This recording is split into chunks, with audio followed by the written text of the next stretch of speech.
সম্পর্কগুলো বড়ই অদ্ভুত। খুব কাছ থেকে না মিশলে আসলে বোঝাই যায় না যে সম্পর্কের গভীরতাটা আসলে কতটুকু। অনেক কাছ থেকে মেশার পরেই আমরা বুঝতে পারি যে কার কাছে কার সম্পর্কের ভ্যালিউ অনেক বেশি। ওই দিন আমার মামার শ্বশুরের বাসায় দাওয়াত ছিল দুপুরে, প্লাস আমাদের ডক্টরের অ্যাপয়েন্টমেন্টও ছিল। তো ডক্টরের কাজ শেষ করে বাসায় আসতে আসতে প্রায় আমাদের 1:30 বেজে যায়, আর দাওয়াতও হচ্ছে দুপুরে। এর মধ্যে আমার হাজব্যান্ড আমাকে বলে, তুমি তাড়াতাড়ি রেডি হও, জাস্ট 15 মিনিটের মধ্যে রেডি হও। আমি অ্যালার্ম দিয়ে রাখছি মোবাইলে। তো তাড়াতাড়ি করে আমি জাস্ট 15 মিনিটের মধ্যে কিভাবে যে রেডি হয়েছে আমি নিজেও জানি না। আর ট্রাফিকের কারণে মামার বাসায় যেতে আমাদের 1 আওয়ারের মতো টাইম লাগে, আর এদিকে তো মামা মামি আমাদের জন্য না খেয়ে বসে আছে। অ্যারাউন্ড 3 o'clock-এর মধ্যে আমরা মামার বাসায় পৌঁছে যাই।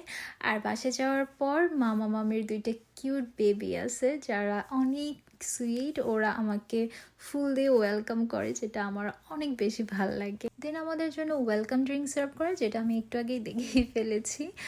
আর এরপরে আমরা জাস্ট একটু বসে গল্প টল্প করছিলাম। এর মধ্যেই মামি খুব তাড়াতাড়ি করে টেবিল সেট করে ফেলে লাঞ্চের জন্য, একদমই লেট করে না। যেহেতু আমাদের যেতে একটু লেট হয়ে যায়, তার মধ্যে আমাদের সবারই অনেক বেশি খিদা পেয়ে যায়। আর মামি অনেক কিছু রান্না করে ফেলে, আর ফুড ওয়াজ সো ডিলিশিয়াস। প্রত্যেকটা খাবার অনেক বেশি মজার ছিল। আর সবচেয়ে বড় কথা হচ্ছে সবগুলা খাবার ছিল আমার পছন্দের খাবার। আমি জানি না মামি কিভাবে মানে আমার পছন্দের খাবারগুলোই রান্না করছে।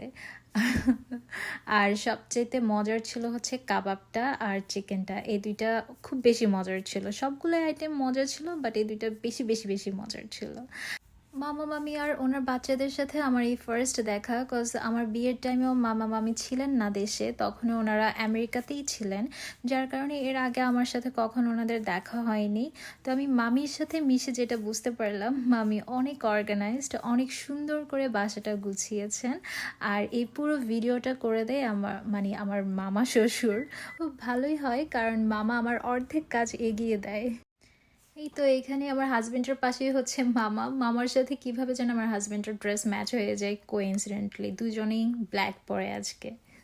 লাঞ্চ শেষ করে আমি আর মামি বসে একটু গল্প করছিলাম। এর মধ্যে আমার হাজবেন্ডকে বললাম আমাকে আর মামিকে একটা পিকচার ক্লিক করে দাও, আমরা একটু পোজ দিয়ে নিই। আর মামি অনেক সুইট, আমাকে অনেক বেশি আদর করে। এরপর মামি আমাকে ওনার গার্ডেনিংটা দেখালো। আচ্ছা, আমি তো শ্বশুরবাড়ি আসছি তাই না, মানে যদিও আমি অনেক পুরনো হয়ে গেছি, বাট তারপরেও শ্বশুরবাড়িতে আসার পর যখন দেখি সবাই অনেক আদর করে তখন অনেক ভাল লাগে তাই না। আর এইটা হচ্ছে সন্ধ্যার দিকের একটা ভিডিও, মানে কথা বলতে বলতে অনেকটা টাইম পেরিয়ে যায়। তো মামি আমাদের জন্য স্ন্যাক্স সার্ভ করে, চিকেন রোল আর হচ্ছে সমোসা, যেটা খুবই মজা। বাট একটা প্রবলেম হয়ে যায়, যেটা হচ্ছে মামি যখন টমেটো ক্যাচাপ ঢালতে যায় তখনই মামির হাতটা কেটে যায়। কজ বোতলটা ভাঙা ছিল, টিস্যু দিয়ে যখন বোতলটা মুছতে যায় তখনই হাতটা কেটে যায় এবং অনেক রক্ত পড়ে। মানে খুব খারাপ অবস্থা ছিল তখন, খুবই খারাপ লাগে। আর এই সুন্দর গিফট দুইটা হচ্ছে আমার জন্য আর আমার হাজব্যান্ডের জন্য, আমাদের খুব পছন্দ হয়। তো আমরা মামার বাসায় আরও বেশ কিছুক্ষণ ছিলাম। আর হচ্ছে এইদিকে মামা তো অনেক দিন পর ভাগ্নেকে পেয়ে আর ছাড়তেই চাচ্ছিলেন না, মানে সেই গল্প মামা ভাগ্নে দুজনেই। আর আমি এখানে কি করি, একটু ঢং ঢং করছিলাম, সেলফি ক্লিক করছিলাম, আর দেখছিলাম মাত্র 15 মিনিটে যে আমি কি সাজলাম। মনে হচ্ছে ভালোই, খারাপ না। আর আমি হচ্ছে অনেক শখ করে অনেক ইয়াররিং কিনি, অনলাইন থেকে হোক ফিজিক্যাল স্টোর থেকে হোক, বাট কখনোই আমার ইয়াররিং কখনো কানে দেখা যায় না, কারণ হচ্ছে আমার কানটা একটু চাপা।